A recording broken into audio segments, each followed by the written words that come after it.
فانا عاوزك تقفل ودانك تماما عن اي حاجه من الحاجات دي. ما تسمعش لحد بيقول لك تعالى اما اجيب لك سماعه، ما تسمعش لحد بيقول لك تعالى اما ادخلك جروب تليجرام بفلوس عشان ينزل عليه الامتحان. اولا يا شباب، حتى لو ده حقيقي وحتى لو الامتحان بيتحل صح وحتى لو تقدر تقفل، فانت كده بتبني حياتك على حاجه حرام. بسم الله الرحمن الرحيم. السلام عليكم ورحمة الله وبركاته. ازيكم يا حبايب؟ يا رب تكونوا بخير. النهاردة حابب اتكلم معاكم على موضوع في غاية الأهمية. الموضوع ده صراحة انا مشعشع معايا كده من زمان، من ساعة ما سمعت جملة كده وانا بستخدمها في حياتي وبقى فاهم بطبقها كده على حاجات كتير قوي في حياتي. الجملة دي بتقول لا تصدق كل ما تسمع ونصف ما ترى. تاني، لا تصدق كل ما تسمع ونصف ما ترى. في عصر الاي اي حاجات كتير جدا جدا هتشوفها مش حقيقيه، فلازم دايما يبقى في فلتر بتعدي عليه عشان تبدا تصدق الكلام اللي بيتقال لك ده. وبالنسبه لي لا تصدق كل ما تسمع، احنا اصلا يا جماعه كبني ادمين بنحب نتكلم، واخد بالك، واحنا كتار الكلام، ومعروفه كتير الكلام كتير الخطا، وكتير الكلام برضه كتير الكذب للاسف. فمش اي حاجه تتقال لك تصدقها، ومش اي حاجه تشوفها تصدقها برضه. انا صراحه احب اسقط الكلام ده على ثانويه عامه. بيقعد يا جماعه الفتره الجايه يتقال بقى ان احنا في يا جماعه سماعات، وفي ناس مش عارف بتجيب 95 بالسماعه، وفي ناس مش عارف بتروح اللجنه تعمل ايه، وكلام كتير خالص كده. حتى ولو كان ده حقيقي، حتى لو كان ده صدق، فانا عاوزك تقفل ودانك تماما عن اي حاجه من الحاجات دي. ما تسمعش لحد بيقول لك تعالى اما اجيب لك سماعه، ما تسمعش لحد بيقول لك تعالى اما ادخلك جروب تليجرام بفلوس عشان ينزل عليه الامتحان. اولا يا شباب، حتى لو ده حقيقي وحتى لو الامتحان بيتحل صح وحتى لو تقدر تقفل،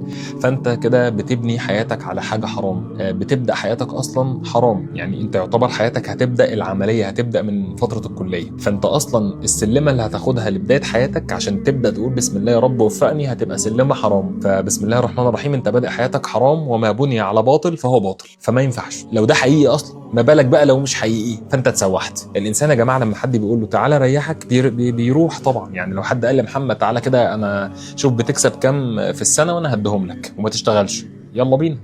حد غاوي وجع قلب. بصوا يا رجاله، الحدايه ما بتحدفش كتاكيت، ده قاعده في الدنيا في الحياه. الحدايه ما بتحدفش كتاكيت. محدش هيديك حاجه سهله كده ببلاش، محدش هيديك حاجه عصايه سحريه تعمل لك حاجه انت مش ممكن تعملها لوحدك، واخد بالك، او هتتعمل بمجهود كبير. محدش هيديها لك كده بسهوله. ده يا جماعه مستحيل، بل من رابع المستحيلات. فيا شباب، لا تصدقوا كل ما تسمعوا ونصف ما تروا. والتريث انك تبقى كده بني ادم تقيل، بني ادم رزين، بني ادم كده مش اي حاجه بتحركك واي حاجه بتوديك وتجيبك. لا، انا كده تمام والدنيا ان شاء الله كويسه، وانا اي حاجه بتتقال لي هبدا كده افلترها وافكر فيها واعمل عقلي فيها، واخد بالك.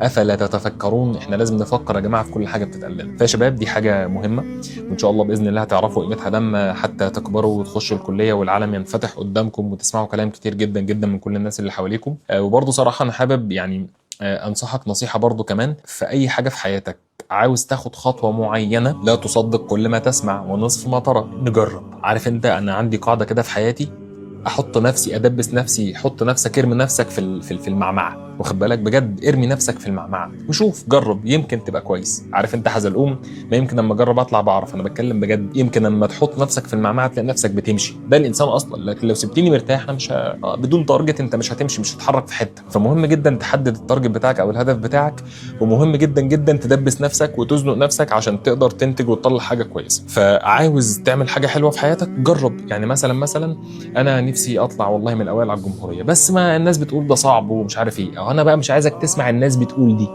واخد بالك. باشا، هو اللي طلع الاول احسن منك؟ باشا، هو اللي اشتغل شغلانه حلوه بفلوس كتير احسن منك؟ باشا، هو اللي نجح وبقى نجم احسن منك؟ لا طبعا، لا طبعا. احنا يا جماعه كلنا بني ادمين، كلنا عندنا عقل. بس واحد جريء بياخد خطوه، واحد بيسمع من الناس، واحد بيتاخر، واحد ما بيروحش في حته حلوه عشان الناس بتقول له كلام وحش فبيثبطوه. هتلاقي الناس بشكل عام بترجعك لورا، بتقول لك اراء سلبيه، وقليل جدا اللي هتلاقيه بيقول لك حاجات كويسه. فمش عاوزك تصدق كل اللي بتسمعه. ولو انت عاوز تعمل حاجه كويسه، ارمي نفسك في النار، ارمي نفسك في المعمعه، ازنق نفسك، ورط نفسك عشان تعرف تشتغل. وبس كده، طولت عليكم شويه، ولكن ان شاء الله تكونوا استفدتوا واستمتعتوا، وانا اكيد بحبكم في الله. اتفضلوا يا شباب، كملوا المحاضره، وان شاء الله تكونوا مستمتعين ومبسوطين بكل اللي احنا بنعمله عشانكم. سلام.